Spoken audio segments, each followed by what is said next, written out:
ایسا بگولا اور ایسی آندھی آ کے پکڑے، فیہ نارن کے جس میں آگ ہو، فاحترقت اور اس کے سارے کا سارا باغ جلا کے رکھ دے۔ تو اندازہ کریں کہ ایک شخص جس کی پوری زندگی کی جمع پونجی وہ اتنا بڑا باغ ہے، ساری زندگی محنت کر کے اس نے وہ باغ اور وہ پھل دار پودے اپنے لیے تیار کیے، اپنے لیے، اپنے بچوں کے لیے، اب وہ بوڑھا ہو چکا ہے۔ اب اگر اس کا باغ تباہ ہو جائے تو اس میں اب دوبارہ اتنی سخت نہیں کہ وہ دوبارہ نئے سرے سے محنت شروع کر کے اس کو اس لیول پہ لا سکے۔ بچے خود اس کے ابھی چھوٹے چھوٹے ہیں، اور ان بچوں میں بھی اتنی صلاحیت نہیں کہ وہ باپ کا سہارا بن سکیں۔ اس لیول پہ آ کے اگر اس کی ساری وہ جو کھیتی ہے، سارا باغ وہ آگ سے جل جائے تو اس کے لیے کیا بچے گا پیچھے؟ تو یہ اللہ سبحانہ و تعالیٰ نے مثال دی کہ ایک شخص ساری زندگی اپنی نیکیاں کرتا رہتا ہے، اللہ کی راہ میں خرچ کر رہا ہے، لوگوں کے ساتھ بھلائی کر رہا ہے، لیکن اگر اپنی اس نیکی کو، بھلائی کو، اس خرچ کرنے کو وہ ضائع کر لے،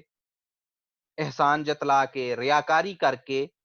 تو پھر اس میں دوبارہ اتنی سخت نہیں ہوگی کہ یہ ساری نیکیاں بعد میں دوبارہ اکٹھی کر سکے اور یہ سارے نیک اعمال دوبارہ کر سکے۔ تو اس لیے بندے کو اس چیز سے ڈرنا چاہیے کہ وہ اپنی ساری زندگی کی جو جمع پونجی ہے نیکیوں کی شکل میں وہ تباہ و برباد نہ کر لے، ریاکاری کر کے یا مسکین کو احسان جتلا کے اور اسے تکلیف دے کے۔ کذالک یبین اللہ لکم الآیات لعلکم تتفکرون۔ اسی طرح اللہ سبحانہ و تعالیٰ اپنی آیات کو واضح کر کے لوگوں کے لیے بیان کرتا ہے تاکہ وہ غور و فکر کریں اور سمجھیں۔ تو یہاں تک اللہ سبحانہ و تعالیٰ نے جو ہمیں چیزیں بتلائیں صدقے کے بارے میں، پہلی چیز یہ کہ صدقے کا 700 گنا کم از کم ثواب ملتا ہے، اور پھر صدقے کے جو آداب ہیں، جو اس کی شرائط ہیں، اس میں اللہ سبحانہ و تعالیٰ نے تذکرہ کیا کہ وہ اللہ کی رضامندی کے لیے ہونا چاہیے، بندہ خوش دلی سے دے، تنگ دل ہو کر نہ دے، اور اسی طرح اس میں ریاکاری نہ ہو، اس میں احسان جتلانا نہ ہو، اس میں کسی کو تکلیف دینا جو ہے وہ نہ ہو۔ اس سے آگے اللہ سبحانہ و تعالیٰ اگلی آیت میں ایک اور شرط کا تذکرہ کر رہے ہیں کہ اللہ کی راہ میں جو خرچ کیا جائے وہ پاکیزہ اور حلال ہونا چاہیے۔ رسول اللہ صلی اللہ علیہ وسلم نے فرمایا ان اللہ طیب لا یقبل الا الطیب، کہ اللہ سبحانہ و تعالیٰ پاک صاف ہے اور وہ صرف پاک صاف ہی چیز ایکسپٹ کرتا ہے۔ تو اللہ کی راہ میں جب خرچ کرنا ہے تو وہ حلال مال سے ہونا چاہیے، ایسا نہیں کہ کسی کا مال ہتھے آیا اور اس میں سے کہے کہ میں صدقہ کر رہا ہوں، یہ درست نہیں ہے، بلکہ اس میں درست معاملہ یہ ہوگا کہ وہ جس کا مال ہے اس کو واپس کرے۔ حرام طریقے سے لیا ہوا مال، باطل طریقے سے لیا ہوا مال، اس میں سے اگر کوئی صدقہ کرتا ہے تو وہ قابل قبول نہیں ہے۔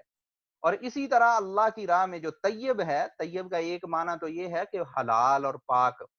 دوسرا اس کا معنی ہے قیمتی، کہ ایسی چیز کو جو کہ ردی قسم کی چیز نہیں ہے۔ تو یہ بھی قابل قبول نہیں ہے کہ اللہ کی راہ میں بندہ بالکل ردی اور بیکار چیز خرچ کرنا شروع کر دے، بلکہ اچھی چیز اللہ کی راہ میں جو ہے وہ خرچ کرنی چاہیے۔ جیسا کہ ہم جانتے ہیں مثال کے طور پہ کہ قربانی کے جانور جو ہوتے ہیں اس میں جو شرائط ہیں کہ قربانی کا جانور میں کون کون سے عیوب نہ ہوں، ان کا بھی بنیادی مقصد یہی ہے کہ اللہ کی راہ میں اچھی چیز جو ہے وہ خرچ کی جائے۔ اللہ سبحانہ و تعالیٰ فرماتے ہیں یا ایھا الذین آمنوا انفقوا من طیبات ما کسبتم ومما اخرجنا لکم من الارض، اے ایمان والو خرچ کرو من طیبات ما کسبتم، اپنی پاکیزہ کمائی میں سے، ومما اخرجنا لکم من الارض، اور ان پاکیزہ چیزوں میں سے جو اللہ نے تمہارے لیے زمین سے نکالی ہیں، یعنی زمین سے اگائی ہیں۔ یعنی چاہے زراعت کا سامان ہو تمہارا، جو زراعت کی زمین سے تمہارے لیے کھیتی نکل رہی ہے، یا تم خود کاروبار کر کے کماتے ہو، ان دونوں چیزوں میں سے جو پاکیزہ اور حلال چیز ہے وہ اللہ کی راہ میں خرچ کرو۔ وَلَا تَيَمَّمُوا الْخَبِيثَ مِنْهُ، اور اس میں سے جو گھٹیا یا نکمی چیز ہے اس کا قصد نہ کرو، اس کی طرف نہ کرو کہ بھئی یہ میں خرچ کر دوں، وَلَسْتُمْ بِآخِذِيهِ، حالانکہ اگر تمہیں کوئی اس طرح کی چیز دے تو تم اس کو ایکسپٹ نہیں کرو گے، إِلَّا أَن تُغْمِضُوا فِيهِ، اللہ یہ کہ تم اپنی آنکھیں بند کر لو اور کہو کہ ٹھیک ہے جی ادھر رکھ جاؤ، اور غور ہی نہ کرو کہ کوئی کیا چیز آپ کو دے گیا ہے۔ تو اللہ سبحانہ و تعالیٰ نے یہاں پہ یہ بیان کیا کہ اگر مثال کے طور پہ آپ کو کوئی بندہ کہتا ہے کہ ایک گلا سڑا پھل آپ کو پیش کرتا ہے ہدیے کے طور پہ، گفٹ کے طور پہ آپ کو آفر کرتا ہے کہ جی آپ یہ کھا لیں، اور آپ وہ پھل دیکھیں، آپ کی نظر پڑے اور آپ اس بات پہ مادہ نہ ہوں کہ میں تو یہ پھل نہیں، یہ تو گلی سڑی چیز ہے، تو جیسے آپ خود نہیں اس کو کھا سکتے تو پھر وہ آپ یہ نہیں کر سکتے کہ کہیں اچھا یہ گل سڑ گئی ہے چیز، یہ میں کسی غریب کو دے دیتا ہوں کہ وہ اس کو کھا لے۔ تو اس لیے اللہ سبحانہ و تعالیٰ نے یہاں پہ یہ فرمایا کہ جب بندہ اللہ کی راہ میں خرچ کرے تو اپنا اچھا مال اللہ کی راہ میں خرچ کرے، جیسا کہ اللہ سبحانہ و تعالیٰ نے فرمایا ایک اور جگہ پہ کہ لیس البر لن تنالوا البر حتى تنفقوا مما تحبون، کہ اس وقت تک نیکی کی حقیقت کو تم نہیں پا سکتے جب تک تم وہ چیز نہ خرچ کرو جو تمہیں محبوب ہے اور جو تمہیں پسند ہے۔ وَاعْلَمُوا أَنَّ اللَّهَ غَنِيٌّ حَمِيدٌ، اللہ سبحانہ وتعالیٰ فرماتے ہیں کہ یہ جان لو کہ اللہ سبحانہ وتعالیٰ بے پرواہ ہے، اس کو اس طرح کی نکارہ چیزوں کی کوئی قدر نہیں ہے، ضرورت نہیں ہے تمہاری ان چیزوں کی۔ حمید، اور اللہ سبحانہ وتعالیٰ خوبیوں والا ہے اور اس کی تعریفیں بیان کی جاتی ہیں تو اللہ سبحانہ وتعالیٰ کی شان کے یہ لائق نہیں ہے، یہ اس کی شان کے خلاف ہے کہ بندہ اللہ کی راہ میں اس طرح کی چیزیں دے، بلکہ اس کو اچھی چیز اور طیب چیز دینی چاہیے۔ الشیطان یعدکم الفقر، اللہ سبحانہ وتعالیٰ فرماتے ہیں کہ شیطان تمہیں فقیری سے ڈراتا ہے، تمہیں یہ دھمکیاں دیتا ہے، یہ وارننگ دیتا ہے کہ اگر تم خرچ کرو گے اللہ کی راہ میں، کسی غریب کو دے دو گے تو تم خود فقیر ہو جاؤ گے، خود تم تنگ دست ہو جاؤ گے۔ وَيَأْمُرُكُمْ بِالْفَحْشَاءِ، اور وہ تمہیں بے حیائی کا حکم دیتا ہے۔ یہاں اللہ سبحانہ وتعالیٰ اس جملے میں کیا بیان فرما رہے ہیں؟ اللہ سبحانہ وتعالیٰ یہ بتلاتے ہیں کہ انسان جب اللہ کی راہ میں خرچ کرنے لگتا ہے تو شیطان فوراً آ جاتا ہے اور اس کو حساب کتاب اس کا بتلاتا ہے کہ بھئی تمہارے بجٹ جو ہے نا اس سے خراب ہو جائے گا، تم بعد میں تمہارے لیے تنگی ہوگی اگر تم نے مسجد کو زیادہ پیسے دے دیے، تم نے کسی غریب کو زیادہ دے دیے، تم نے کسی یتیم کو دے دیے، تو دینا تو بہت اچھی بات ہے، لیکن یہ کہ اپنا حساب کتاب پہلے لگا لو کہ تمہیں تو تمہارا سرکل تو خراب نہیں ہوگا۔ لیکن جب آتی ہے بات بے حیائی کی، فضول خرچی کی، خلاف شریعت کاموں پہ خرچ کرنے کی، تو پھر شیطان بجائے اس کے کہ اس کو کہے کہ بھی بجٹ دیکھو، وہ اسے کہتا ہے نہیں نہیں کرو۔ تو اب آپ دیکھ سکتے ہیں کہ یہ انسانی فطرت ہے کہ جب انسان نے اللہ کی راہ میں دینا ہوتا ہے تو پھر تو بندہ حساب کتاب لگاتا ہے کہ میرے لیے فیزیبل ہے دینا یا نہیں، لیکن جب مثلا شادی پہ فضول خرچی کرنی ہے پھر بندہ نہیں دیکھتا، پھر اندھا دھند قرضے لے کے اور سارا کچھ کر کے اور سب کچھ بھول بھال کے کہ کیا کیا باقی ضرورتیں ہیں، اندھا دھند فضول خرچی ہوتی ہے، خلاف شریعت معاملات ہوتے ہیں، بڑی بڑی گاڑیاں جو ہیں وہ لی جاتی ہیں اور بڑے بڑے ہوٹلوں میں بڑے بڑے لوگوں کو بلا کے کھانے کھلائے جاتے ہیں، سب خرچے بڑھ چڑھ کے کیے جاتے ہیں۔ کیوں؟ اس وقت شیطان پیچھے سے یہ حکم دے رہا ہوا ہے کہ بھئی کرو، لوگوں کو دکھانا ہے، برادری کو دکھانا ہے، شادی ایک دفعہ ہی ہوتی ہے۔ اسی طرح اور بھی جو ڈیفرنٹ حرام اور بے حیائی کے کام ہیں ان ساروں میں انسان کا یہی معاملہ ہوتا ہے کہ تب انسان اپنے بجٹ کو نہیں دیکھتا۔ ایک بندہ سگریٹیں پی رہا ہے وہ اپنے بجٹ کو نہیں دیکھتا، کوئی اور بندہ کسی اور بری عادت پہ پیسے خرچ کر رہا ہے وہ اپنے بجٹ کو نہیں دیکھتا، لیکن جب اللہ کی راہ میں خرچ کرنے کی باری آتی ہے تو شیطان آ کے ڈراتا ہے کہ بھی سمجھدار شخص وہ ہوتا ہے جو اپنے بجٹ کو دیکھ کے کام کرے، یہ تمہارے بجٹ سے باہر ہے اللہ کی راہ میں خرچ کرنا۔ واللہ یعدکم مغفرۃ منہ وفضلا، لیکن اللہ سبحانہ و تعالی تم سے وعدہ کرتے ہیں مغفرت کا، بخشش کا اور اپنے فضل کا، اور اللہ کا وعدہ سچا ہے، شیطان کا وعدہ جھوٹا ہے، شیطان کا ڈرانا جھوٹا ہے، لیکن اللہ کا وعدہ سچا ہے، اور اللہ یہ وعدہ کرتا ہے کہ جو شخص اللہ کی راہ میں خرچ کرے گا اللہ اس کو معاف بھی کر دے گا اور اس کو اپنے فضل سے مزید عطا کرے گا۔ واللہ واسع علیم، اور اللہ سبحانہ و تعالی وسعت والا اور علم رکھنے والا ہے۔ تو ایمان کا تقاضا یہ ہے کہ اللہ کے وعدے کو بندہ مانے، اس پہ یقین کرے، اور اللہ کے وعدے کو مانتے ہوئے جب اللہ کی راہ میں خرچ کرے گا تو اللہ اس کی بخشش بھی فرمائیں گے اور اس کو اپنے فضل سے مزید عطا فرمائیں گے۔ یؤتی الحکمت من یشاء، اللہ سبحانہ و تعالی حکمت، دانائی اور علم جو شریعت کا علم ہے وہ اس کو دیتا ہے جسے چاہتا ہے۔ جسے اللہ سبحانہ و تعالی چوز کرتا ہے اسے اللہ سبحانہ و تعالی حکمت اور دانائی دے دیتے ہیں۔ وَمَن يُؤْتَ الْحِكْمَةَ فَقَدْ أُوتِيَ خَيْرًا كَثِيرًا، اور جس کو حکمت اور سمجھ عطا کر دی جائے دین کی، فَقَدْ أُوتِيَ خَيْرًا كَثِيرًا، تو اس کو بہت بڑی بلائی اور بہت زیادہ خیر عطا کر دی گئی۔ وَمَا يَذَّكَّرُ إِلَّا أُولُو الْأَلْبَابِ، اور نصیحت صرف وہی پکڑتے ہیں جو عقل مند ہوتے ہیں اور عقل والے ہوتے ہیں۔ وما انفقتم من نفقہ، اللہ سبحانہ و تعالیٰ فرماتے ہیں کہ تم کوئی بھی چیز خرچ کرو، او نذرتم من نذرن، یا تم کوئی بھی نظر مان لو کہ اگر میرا یہ کام ہو گیا تو میں اللہ کی راہ میں اتنا خرچ کروں گا، یا میں نماز پڑھوں گا یا کچھ بھی، فإن اللہ یعلم، اللہ سبحانہ و تعالیٰ اس کو جانتا ہے، اللہ کے علم میں ہے۔ تو وما للظالمین من انصار، اور جو ظالم ہوتے ہیں، جو ظلم کرنے والے ہوتے ہیں، ان کا کوئی مددگار نہیں ہے۔ تو یہاں اللہ سبحانہ و تعالیٰ نے، جیسا کہ اگلی آیت میں وضاحت آئے گی، یہ بیان ہو رہا ہے کہ اگر کوئی اللہ کی راہ میں خرچ کرتا ہے یا نظر مانتا ہے کہ میرا یہ کام ہو جائے تو میں اللہ کی راہ میں خرچ کروں گا، تو وہ خاموشی سے خرچ کر سکتا ہے اللہ کی راہ میں، کیونکہ اللہ کو تو ہر چیز کا علم ہے۔ تو اس لیے اس کو اس مقصد سے واضح کرنے کی ضرورت نہیں، کھل کے خرچ کرنے کی ضرورت نہیں لوگوں کو بتا کے کہ بھی میں اگر بتاؤں گا تو تبھی پتا چلے گا میں نے خرچ کیا۔ اللہ کو تو علم ہے، جس اللہ نے بدلہ دینا ہے، جس اللہ نے ثواب دینا ہے، اس کو تو معلوم ہے، چاہے خاموشی سے بھی خرچہ کیا جائے۔ تو اس لیے انسان کو بہتر یہ ہے کہ وہ خاموشی سے اللہ کی راہ میں خرچ کرے، اس کی شہرت نہ کرے۔ اور یہاں جو اللہ سبحانہ و تعالیٰ نے نظر کی بات کی، یہ نظر بھی عبادت کی ایک قسم ہے۔ تو جو نظر ماننا ہے وہ صرف اور صرف اللہ کی نظر مانی جا سکتی ہے۔ اللہ کے علاوہ اگر کوئی کسی کی نظر مانے تو وہ نظر باطل ہے اور شرک کے زمرے میں آتی ہے، اور ناجائز نظر کو پورا کرنا منع ہے، اس کو پورا نہیں کیا جائے گا۔ تو اس لیے جو نظر ہے وہ صرف اللہ کی مانی جائے گی، کہ انسان کہے، ویسے تو نظر یعنی کہ اس کو ڈسکریج کیا گیا ہے اس سلسلے میں بھی، کہ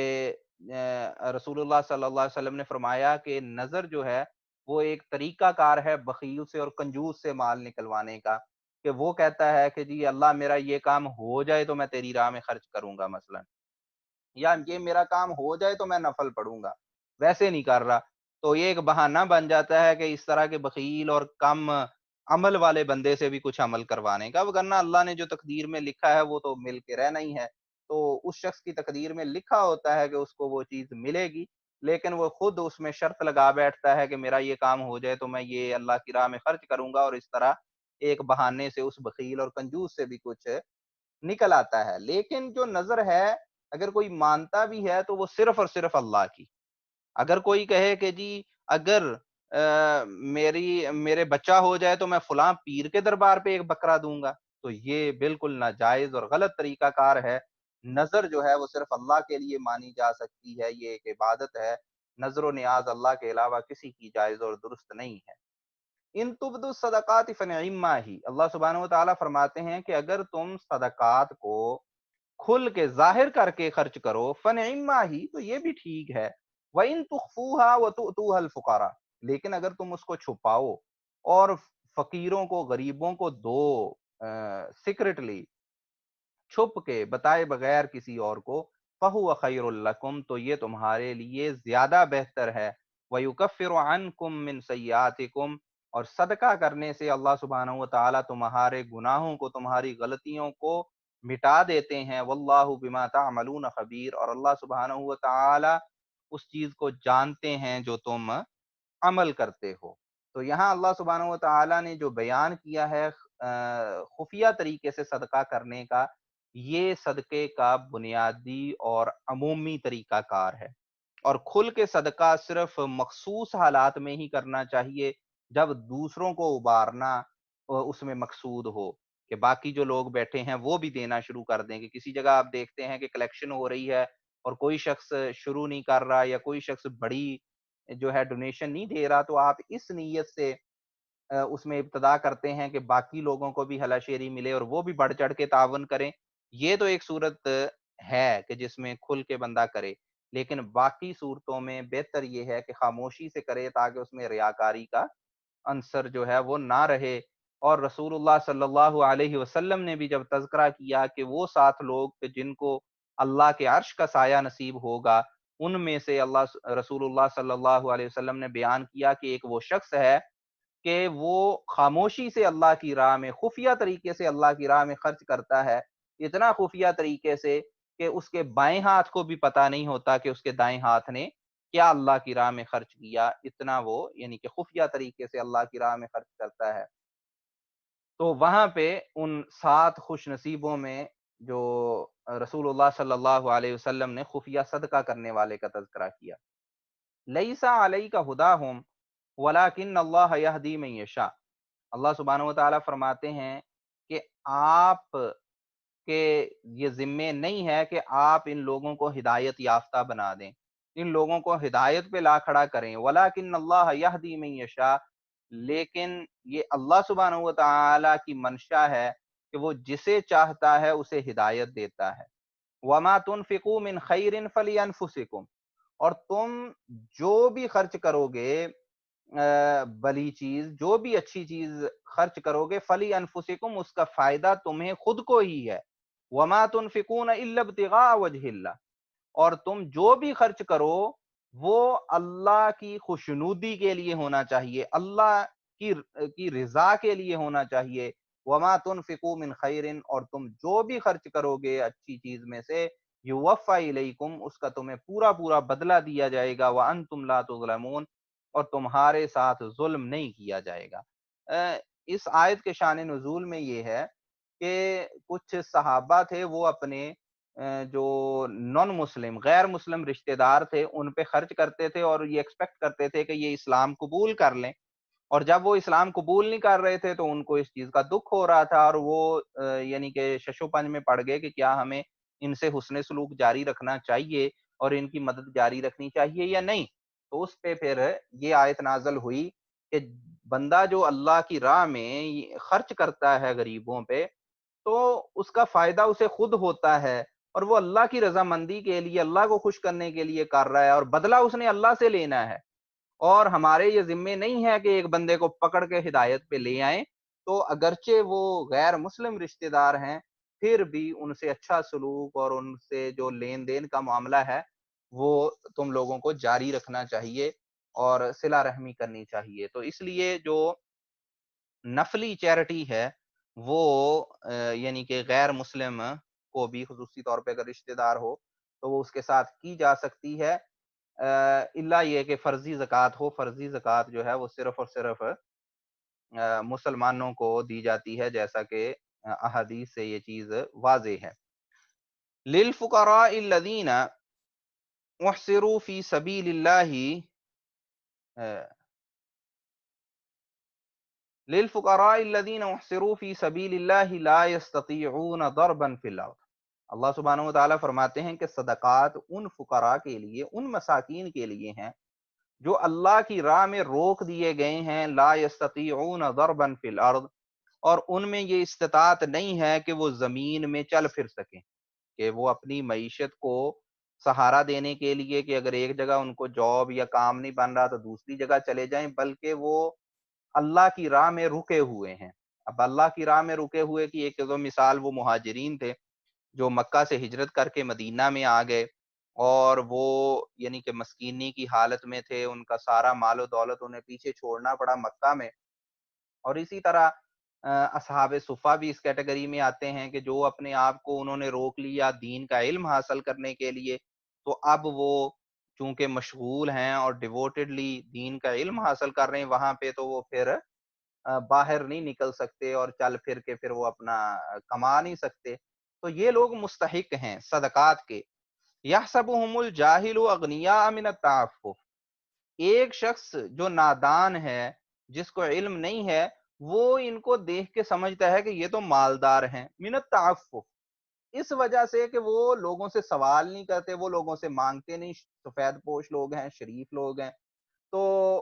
وہ جب شرم کی وجہ سے مانگتے نہیں تو ایک شخص جو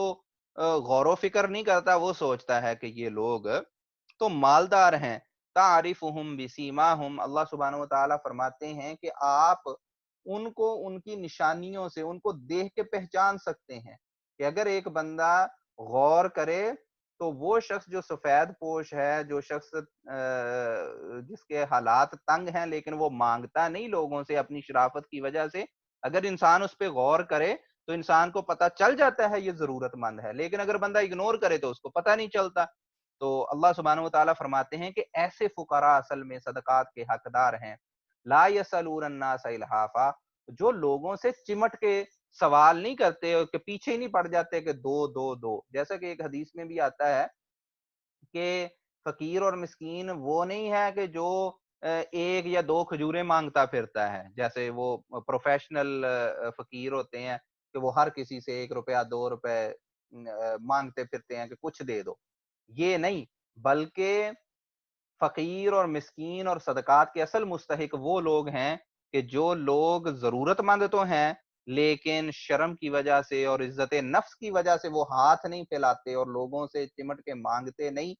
تو اس طرح کے جو لوگ ہیں ان کو ڈھونڈ کے ان کی ہیلپ کرنی چاہیے۔ وَمَا تُنْفِقُوا مِنْ خَيْرٍ فَإِنَّ اللَّهَ بِهِ عَلِيمٌ، اور تم جو بھی اچھی چیز اللہ کی راہ میں خرچ کرو گے، فَإِنَّ اللَّهَ بِهِ عَلِيمٌ، اللہ سبحانہ وتعالی اس چیز کو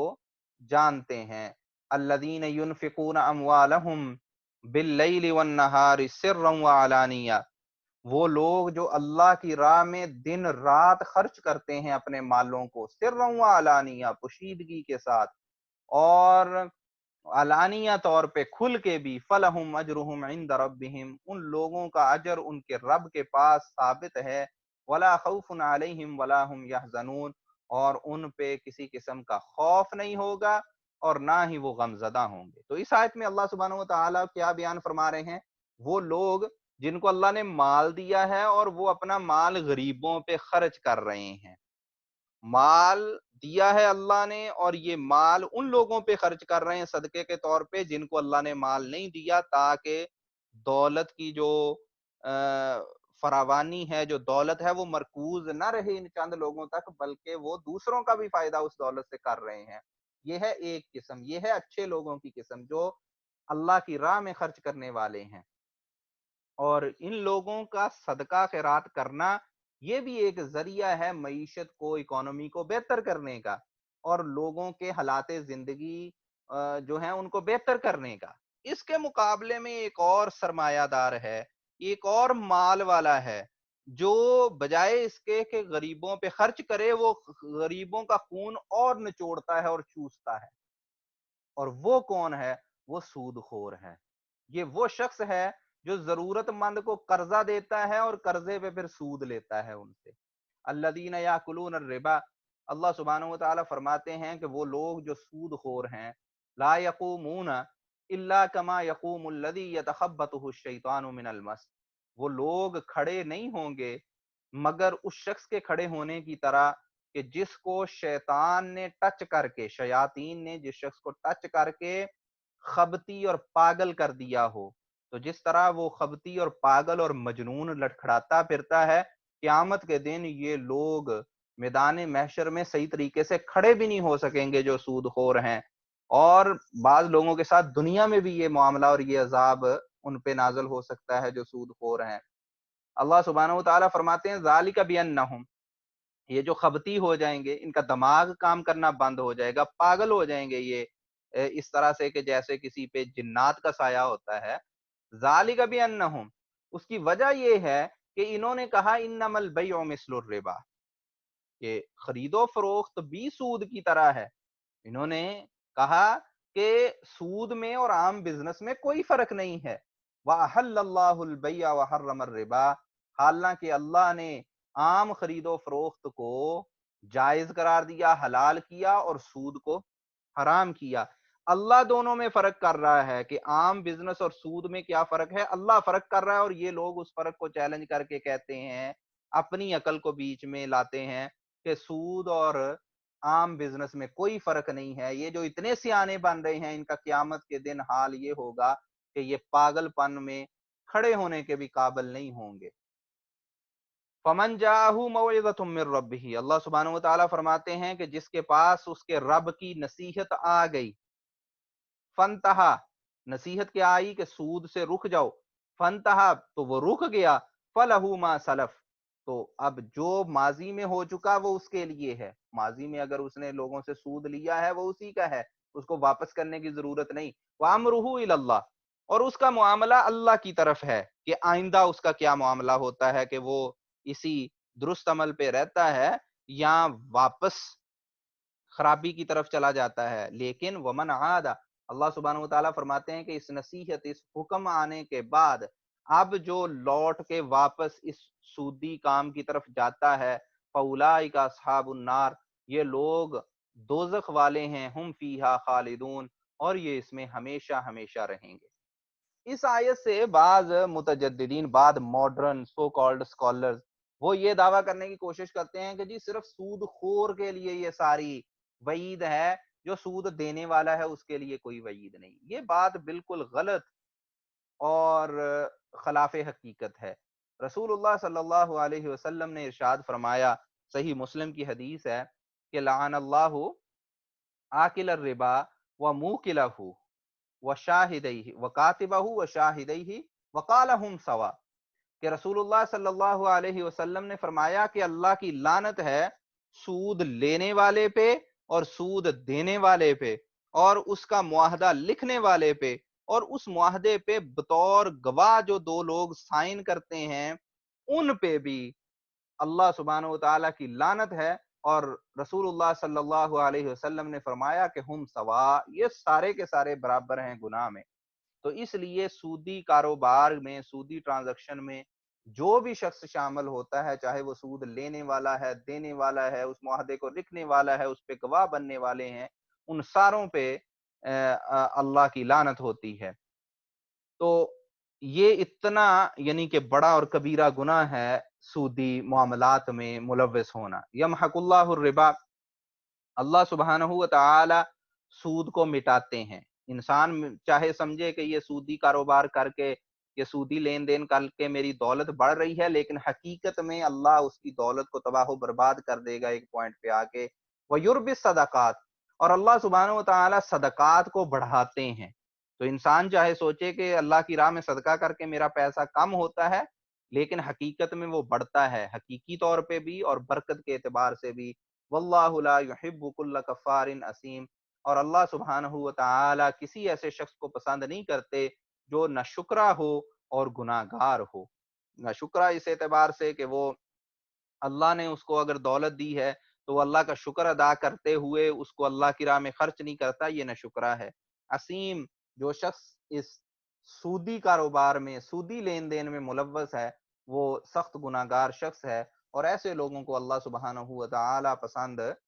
نہیں فرماتے. ان الذین آمنوا وعملوا الصالحات واقاموا الصلاۃ، بلا شبہ وہ لوگ جو ایمان لائے اور انہوں نے نیک عمل کیے اور انہوں نے نماز کو قائم کیا، وآتوا الزکوٰۃ، اور انہوں نے زکوٰۃ ادا کی، ان کے پاس، ان کے رب کے پاس ان کا اجر ہے. اور ولا خوف علیہم ولا هم يحزنون، اور قیامت کے دن وہ خوف زدہ نہیں ہوں گے، ولا هم يحزنون، اور ان پہ کسی قسم کا غم نہیں ہوگا. اقول قولی ھذا استغفر اللہ لی ولکم ولسائر المسلمین. جی کسی ساتھی نے کوئی اگر سوال کرنا ہو تو وہ کر سکتے ہیں، ہاتھ کھڑا کر سکتے ہیں، تو پھر اس کے بعد